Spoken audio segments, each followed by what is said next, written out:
अस्सलाम वालेकुम students. Last time हमने रन ऑन सेंटेंस पढ़ा, कॉमा स्प्लाइस पढ़ा, देन हमने कॉम्बिनेशंस बनाए, कॉम्बिनेशन ऑफ वर्ड्स क्या हैं, कॉम्बिनेशन ऑफ टेंसेस क्या हैं, फिर हमने देखा कॉम्बिनेशन ऑफ सेंटेंसेस क्या है। आज यूनिक कॉम्बिनेशन ऑफ सेंटेंसेस में हम कॉम्प्लेक्स सेंटेंस को देखेंगे, किस तरह सब ऑर्डिनेटिंग कंजंक्शंस लगा लेने से हमारे पास कॉम्प्लेक्स सेंटेंस बन सकता है और क्या गलतियां हो सकती हैं जो कि हमारे पास रन ऑन सेंटेंस है। तो इसी कॉम्प्लेक्स सेंटेंस को आज हम रन ऑन सेंटेंस की नजर से देखेंगे। तो चलिए शुरू करते हैं।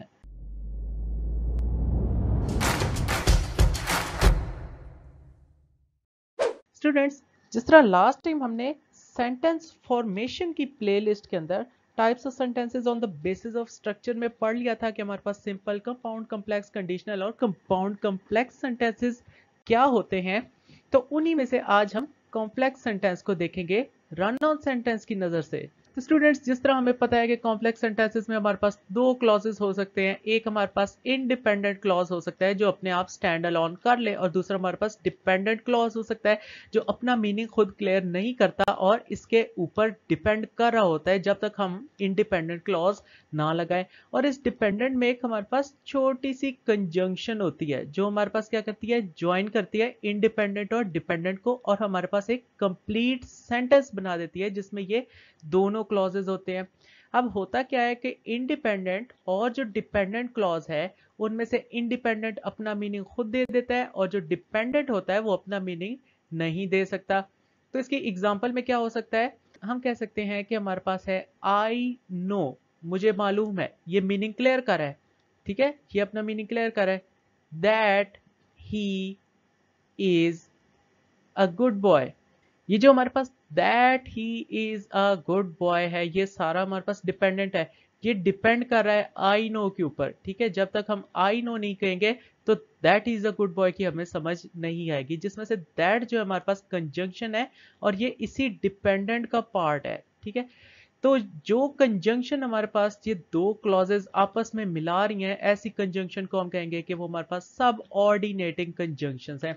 ये हमारे पास क्या क्या हो सकती है, after, as soon as, when, since, that, if, so, that, whether, before, because, although, though, whenever, while, unless, even though, until, as long as, now that, until, where, while, ये सारे वर्ड्स अगर किसी सेंटेंस पे आ जाएं और वो दो clauses को आपस में जोड़ रहे हो तो समझ जाए कि वो जो सेंटेंस है वो हमारे पास कॉम्प्लेक्स सेंटेंस है।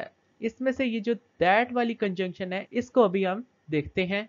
तो जिस तरह हमने लास्ट वीडियो में जो कि हमारे पास सीक्वेंस ऑफ टेंसेस थी उसमें हमने स्टडी किया था कि हमारे पास दो क्लॉजेस हो सकते हैं, जो हमारे पास इंडिपेंडेंट क्लॉज है या जो प्रिंसिपल क्लॉज है जो किसी के ऊपर डिपेंड नहीं कर रहा होता, ठीक है। उसके अंदर अगर क्या टेंस यूज हो तो सबऑर्डिनेटिंग, या जो डिपेंडेंट क्लॉज है उसके अंदर हम क्या टेंस लगा सकते हैं। अगर तो जो प्रिंसिपल या इंडिपेंडेंट क्लॉज है वो प्रेजेंट टेंस में है तो हम सब ऑर्डिनेटिंग या जो डिपेंडेंट है उसके अंदर हम एनी टेंस यूज कर सकते हैं। For example, I know that he is a good boy, I know that he was a good boy, that he will be a good boy, ये सारे हम यूज कर सकते हैं। तो अगर प्रिंसिपल क्लॉज के अंदर प्रेजेंट है तो सब ऑर्डिनेटिंग के अंदर कोई भी हो सकता है। इसी तरह प्रिंसिपल के अंदर अगर फ्यूचर है तो जो सब ऑर्डिनेटिंग या जो डिपेंडेंट क्लॉज है उसके अंदर भी एनी टेंस हो सकता है। For example, I will know, ठीक है, ये फ्यूचर है प्रिंसिपल में, that he is a good boy, I will know that he was a good boy, I will know that he will be a good boy. तो ये जो हमारे पास dependent clause है इसमें हम कोई भी टेंस यूज कर सकते हैं अगर हमारे पास इंडिपेंडेंट के अंदर फ्यूचर टेंस है। देन हमने स्टडी किया था कि पास्ट प्लस पास्ट रूल है, ये हमारे पास 90% होता है। देन हमारे पास सिर्फ दो एक्सेप्शंस है जब ये पास्ट प्लस पास्ट रूल जो है वायलेट हो सकता है।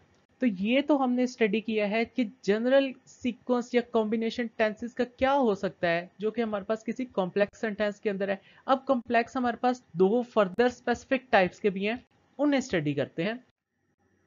तो हमारे पास कॉम्प्लेक्स टाइप 1 है और कॉम्प्लेक्स टाइप 2 है। अब इसमें होगा क्या, इन दोनों टाइप्स में हमारे पास एक प्रायर एक्शन है और एक लेटर एक्शन है।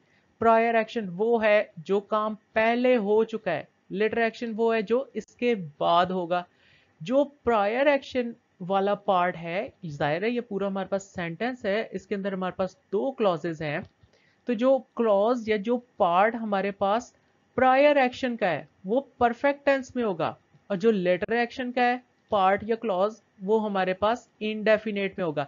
इंडेफिनेट का क्या मतलब, ये परफेक्ट नहीं है, ये कॉन्टिन्यूअस नहीं है, ये परफेक्ट कॉन्टिन्यूअस भी नहीं है, ये सिर्फ एक इंडेफिनेट टेंस है। तो देखते हैं कैसे। The patient had died before the doctor arrived. ठीक है, सिंपल सी एग्जांपल ले रहे हैं। हैड डाइड, मर चुका था।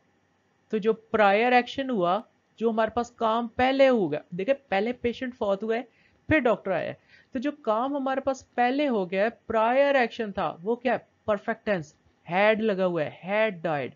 और जो लेटर एक्शन है जो बाद में हुआ, वो क्या है, डॉक्टर अराइव्ड। ये इनडेफिनेट है। अराइव्ड जो है हमारे पास ये इनडेफिनेट है, ये अराइविंग नहीं है, कॉन्टिन्यूस नहीं है, ये हैड या हैज अराइव्ड नहीं है, परफेक्ट नहीं है।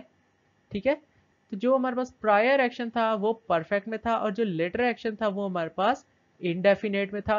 अब हुआ क्या, द पेशेंट हैड डाइड, ये जो पार्ट है ये हमारे पास क्या है, इंडिपेंडेंट या principle clause. Before the doctor arrived, ये क्या है हमारे पास, ये हमारे पास डिपेंडेंट है, और ये डिपेंड कर रहा है इस इंडिपेंडेंट के ऊपर। और ये बिफोर क्या है, वो जो हमने ढेर सारी कंजंक्शंस पढ़ी थी उसी में से सब ऑर्डिनेटिंग कंजंक्शन है, जो कि हमारे पास इस इंडिपेंडेंट को जोड़ रहा है इस डिपेंडेंट क्लॉज के साथ। तो द पेशेंट हैड डाइड एक पार्ट है, बिफोर द डॉक्टर अराइव्ड एक पार्ट है। इसको हम उल्टा भी लिख सकते हैं, कि जो ये वाला पार्ट है इसको हम पहले लिख दें, ठीक है, like before the doctor arrived, लेकिन फिर हमें कॉमा लगाना पड़ेगा, द पेशेंट हैड डाइड, ये वाला पार्ट बाद में लिख दे। इस केस में कॉमा नहीं लगेगा, और इस केस में कॉमा लगाना मस्ट है। तो ये जो टाइप 1 और टाइप 2 है, इनका हम स्ट्रक्चर देखें, ग्रामेटिकल स्ट्रक्चर हमारे पास क्या है, पहले हमारे पास हैड होगा, then third form of verb होगी, for example the patient had died, ये हैड इसके साथ थर्ड फॉर्म ऑफ वर्ब है। देन हमारे पास कंजंक्शन आएगी जो कि हमारे पास है व्हेन, ये कंजंक्शन आई व्हेन वाली। देन क्या होगा हमारे पास, सेकंड फॉर्म ऑफ वर्ब जो कि डॉक्टर अराइव्ड है। ठीक है, ये सेकंड फॉर्म ऑफ वर्ब है। जैसे कि हमने देखा, जो भी हमने डिस्कस किया था, ठीक है, वो हमारे पास क्या था, टाइप 1 कंडीशनल था। इसको हम उल्टा भी लिख सकते हैं, रिवर्स ऑर्डर में भी लिख सकते हैं। वो कैसे, व्हेन द डॉक्टर अराइव्ड इसको पहले लिख लें, द पेशेंट हैड डाइड इसको बाद में लिख लें, लेकिन कॉमा लगाना पड़ेगा, और इसमें हम व्हेन से पहले कॉमा नहीं लगाएंगे। ठीक है, ये हमारा, अगर हम इस पे कॉमा लगा देंगे तो ये गलत हो जाएगा। देन टाइप 2 क्या है, विल शैल के साथ हैव और third form of verb, like the patient will, ये देखिए will shell, have have, died died. ठीक है, विल हैव डाइड, विल शैल के साथ थर्ड फॉर्म ऑफ वर्ब, ये एक क्लॉज हो गया। देन कंजंक्शन है व्हेन द डॉक्टर अराइव्स, ये फर्स्ट फॉर्म ऑफ वर्ब है। ठीक है, अराइव्ड नहीं हमने कहा, हमने अराइविंग नहीं कहा, फोर्थ फॉर्म नहीं कही, हैज अराइव्ड या हैड अराइव्ड नहीं कहा, ये हमने सिंपल फर्स्ट फॉर्म लगाई है, अराइव्स। यहाँ पे क्या था, सेकंड फॉर्म थी अराइव्ड, यहाँ पे क्या है, फर्स्ट फॉर्म है अराइव्स। ठीक है, इसको भी हम रिवर्स ऑर्डर में लिख सकते हैं, लाइक इसके दो दो पार्ट्स हैं, the patient will have died, एक पार्ट इतना है, व्हेन द डॉक्टर अराइव्स। अब इसको हम पहले लिखते हैं when the doctor arrives, comma the patient will have died, लेकिन इस केस में कॉमा लगाना पड़ेगा, और अगर हम इधर कॉमा लगा देंगे तो ये गलत हो जाएगा। So that's all for today, see you next time.